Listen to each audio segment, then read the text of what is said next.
ओम शांति। 22/3/26 की मुरली है।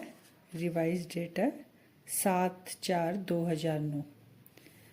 बाबा इसमें बता रहे हैं कि कारण शब्द से मुक्त रह, चलन और चेहरे से मुक्ति देने वाले मुक्तिदाता बनो। पूरी मुरली का आधार है कि हमें क्या करना है, चेहरे चलन से सबको मुक्ति देनी है, कारण को निवारण में चेंज करना है।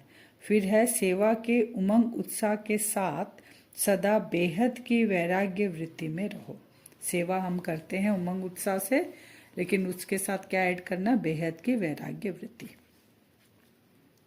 आज बाप दादा चारों ओर के बच्चे जो डबल मालिक है, उन हर एक बच्चे को देख रहे हैं। एक तो बाप के सर्व खजानों के मालिक है, दूसरा स्वराज्य के मालिक है।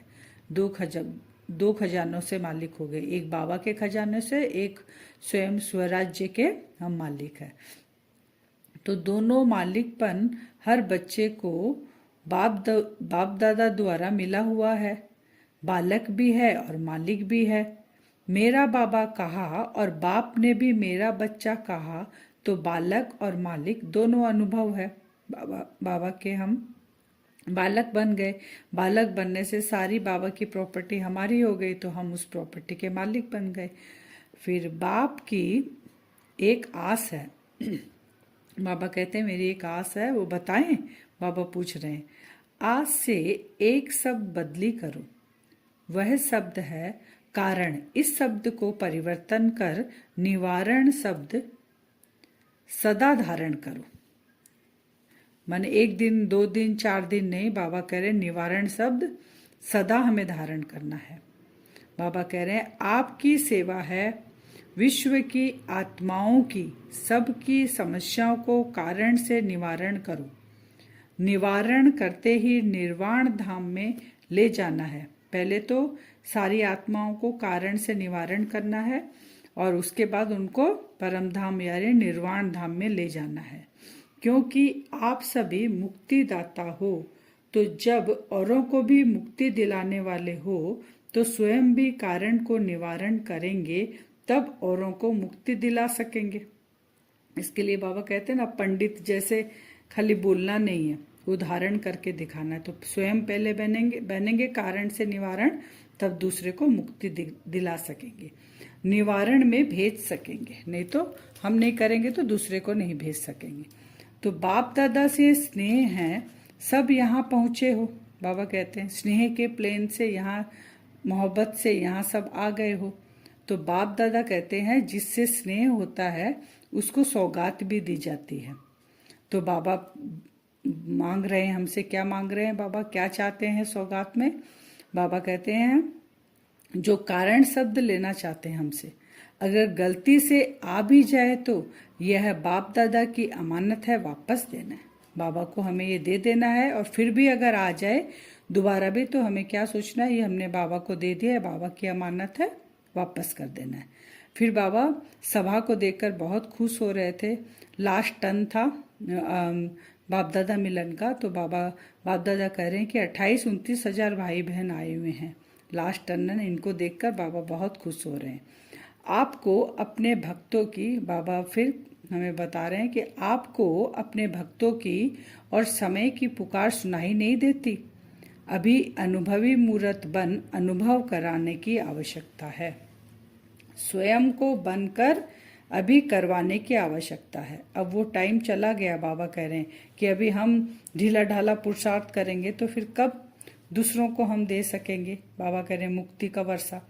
तो आप सबका चेहरा चलन ऐसा स्पष्ट दिखाई दे कि यह मुक्तिदाता के बच्चे मुक्ति देने वाले हैं। आपके मस्तक से चमकते हुए, अब क्या क्या हमारे चेहरे चलन से दिखाई देना चाहिए सबको, बाबा बोल रहे हैं आपके मस्तक से चमकते हुए सितारे का अनुभव हो। अनुभव नजदीक ले आता है। जैसे साइंस के साधन अभी गर्मी की सीजन है तो सर्दी का अनुभव करा रहे हैं, तो साइलेंस की पावर अनुभव नहीं करा सकते।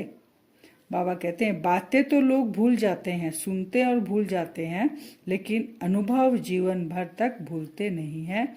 तो बाबा क्या चाहते हैं, हमारे चेहरे चलन मस्तक से क्या दिखाई दे, चमकते हुई सितारा। फिर बाबा सेवा के लिए कह रहे हैं कि सेवा में तो उमंग उत्साह अच्छा है, सेवा बढ़ाते भी है और प्लान भी अच्छे बनाते हैं, लेकिन एक बात अनुभव कराने के लिए अपने में अटेंशन देना पड़े। जितना उमंग उत्साह अभी बेहद की वैराग्य वृत्ति भी चाहिए। उमंग उत्साह सेवा के साथ और क्या चाहिए, हमें वैराग्य वृत्ति चाहिए बेहद की। तब हम जो सेवा कर रहे हैं वो सामने वाले को टचिंग होगा। तो पुरुषार्थ में कोई समस्या रूप बनता है, बाबा कहते हैं तो कारण क्या कारण है उसका, जो पुरुषार्थ में हमारे जो समस्या बनता है वो है बेहद की वैराग्य वृत्ति। हम बेहद से हद में चले जाते हैं, इसलिए फंस जाते हैं फिर वो उस बंधन में। तो बाबा कह रहे हैं बेहद की वैराग्य वृत्ति की कमी होने के कारण पुरुषार्थ हमारा सही नहीं कर पाते। हम बाबा जैसा चाहते हैं दृढ़ता से वैसा नहीं कर पाते हैं। बेहद का वैराग्य सदाकाल चलता है। अगर समय पर होता है तो समय नंबर 1 हो जाता है और आप नंबर 2। अगर समय के लिए वेट करेंगे, हाँ बाबा समय आएगा तो कर ही लेंगे, पास कर ही लेंगे, पेपर आएगा तो आपका साथ हो रहा था, ऐसे बाबा को हम बातें करते, तो बाबा कहते फिर तो समय टीचर बन गया आपका नंबर 1, तो आप हो गए नंबर 2। इसका कारण है देह अभिमान शब्द। बाबा कहते हैं इसका कारण है देह अभिमान। देह शब्द सब कामों में आता है। जैसे हम लोग बोलते हैं ना हमारा नेचर है, तो देह के साथ क्या क्या जुड़ गया, देह के संबंध, देह के पदार्थ, देह के व्यवहार, हर चीज में हम देह को लेके आते हैं ना। मैं माने देह, क्योंकि ये आधा कल्प हमने इस अभिमान में हम रहे, इसलिए बाबा कहते सब काम उसके साथ जुड़ जाते हैं देह के साथ, जैसे पदार्थ, वैभव, संस्कार। तो देही अभिमानी से देह अभिमान में आ जाते हैं। देही अभिमानी रहते हैं, जैसे ही नेचर, पुरानी नेचर याद आ गई, मैंने किया, मेरा है, देह के सब याद आ गए, तो बाबा तो नीचे उतर जाते हैं। फिर मूल कारण संस्कार मिटाए हैं, लेकिन कोई कोई संस्कार नेचर के रूप में अभी भी काम कर लेते हैं, पूरा नहीं मिटाए। तो नेचर के रूप में मेरा तो नेचर ही ऐसा है, तो देहभान आ जाता है। जैसे देहभान नेचुरल हो गई है, वैसे बाबा कह रहे हैं देही अभिमानी नेचुरल करना है। क्योंकि अभी हम क्या बनने जा रहे हैं, द्वापर और कलयुग में देहभान में रहते रहते वैसा नेचुरल हो गया। अब हम कहाँ जा रहे हैं, सतयुग में जा रहे हैं, तो वहां देही अभिमानी स्थिति रहेगी। तो अभी हमको वो प्रैक्टिस करनी है। बीज को, बाबा कहते हैं बीज को भस्म नहीं किया, इमर्ज हो जाता है। पावरफुल देही अभिमानी की शक्ति से वंश सहित नाश करना है। तो अभी बाबा कह रहे हैं तुमको शक्ति स्वरूप बनना है। उस शक्ति स्वरूप में स्थित होकर देह भान के, बाबा कहते हैं अंश को वंश सहित पूरा नाश करना है। बेहद की वैराग्य वृत्ति से, फिर बाबा बता रहे हैं बेहद की वैराग्य वृत्ति से साधन और साधना का बैलेंस रखना है। और क्या करना है, बेहद की वैराग्य वृत्ति से साधन और साधना को बैलेंस रखना है। ऐसे नहीं साधन मिलेंगे तो ही हम साधना करेंगे, ऐसा नहीं। अनुभव करना है, बैलेंस रखना है। सभी अनुभव करे, कैसे अनुभव करेंगे सब हमें देखकर, कि चलते फिरते भी अनुभव करे कि यह विशेष आत्माएं हैं। हम साधन और साधना को जब बैलेंस करेंगे तो सामने वाले हमको क्या अनुभव करेंगे कि ये विशेष आत्माएं हैं। सिर्फ योग में बैठने के टाइम नहीं, भाषण करने के टाइम नहीं, लेकिन चलते फिरते भी आपके मस्तक से शांति, शक्ति, खुशी की अनुभूति हो। बाप दादा कहते हैं क्या समय आपका टीचर है? समय पर ठीक हो जाएंगे तो आपका टीचर कौन हुआ? इसलिए समय को आपको नजदीक लाना है, तो हम फिर टीचर हो जाएंगे। लास्ट नंबर वाला बच्चा भी बाबा को क्या कहता है, मेरा बाबा कहता है। इसलिए समय से पहले तैयार होना है। और बाप दादा कह रहे संपूर्णता का समय समीप लाना है। आप बाप दादा के साथी हो। तो बाप दादा और विशेष ब्रह्मा बाप हमेशा बच्चों को मधुबन का श्रृंगार कहते हैं।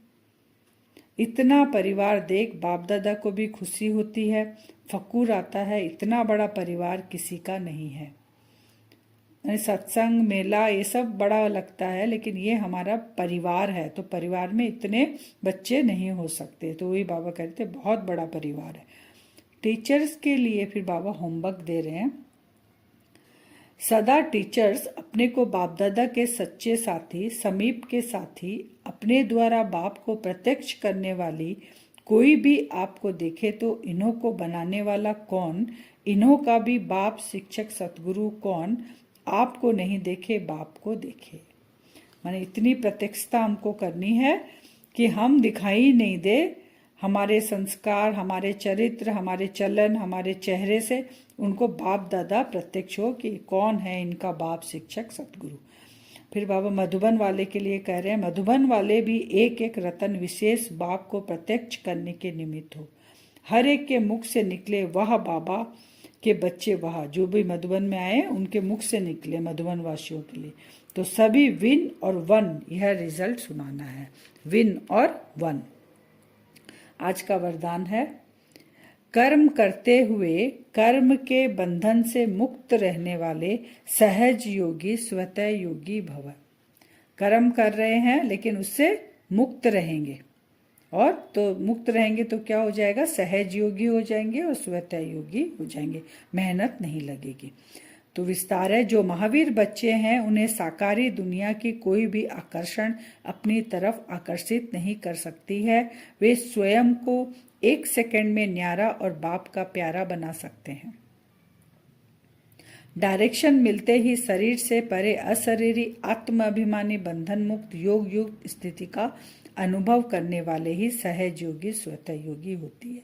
एक सेकंड में अशरीरी अवस्था को हम प्रैक्टिस कर सकते हैं शरीर में, फिर तुरंत एक सेकंड में अशरीरी अवस्था। ये कौन कर सकता है, महावीर बच्चे ही, जिसको दुनिया की कोई भी चीज आकर्षित नहीं कर सकती। क्योंकि चीज आकर्षित अगर कर ली तो हम अशरीरी नहीं बन पाएंगे ना। स्लोगन है, एक रस स्थिति के श्रेष्ठ आसन पर विराजमान रहना, यही तपस्वी आत्मा की निशानी है।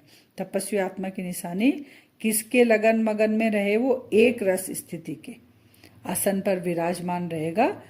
एक से ही सब कुछ लेना, उसको एक के अंत में ही खो जाना है, वही तपस्वी आत्मा है। फिर अव्यक्त इशारे है, निश्चय के फाउंडेशन को मजबूत कर सदा निर्भय और निश्चिंत रहो। तो बाप दादा आज कह रहे हैं कि यह निश्चय व स्मृति और समर्थी रखो कि अनेक बार बाप के बने हैं व मायाजित बने हैं। इस चक्र में हम बार बार हमारी ही विजय हो रही है, बाप के साथी बनकर हम माया को जीतते हैं। तो अब बनना क्या मुश्किल है, ये नूद है हमारा पाठ, तो बनना क्या मुश्किल है। क्या यह स्मृति स्पष्ट नहीं है कि मुझ श्रेष्ठ आत्मा ने विजयी बनने का पाठ अनेक बार बजाया। अगर स्मृति स्पष्ट नहीं है तो इससे सिद्ध है कि बाप के आगे स्वयं को स्पष्ट नहीं किया है।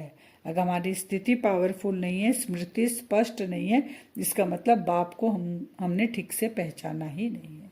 ओम शांति।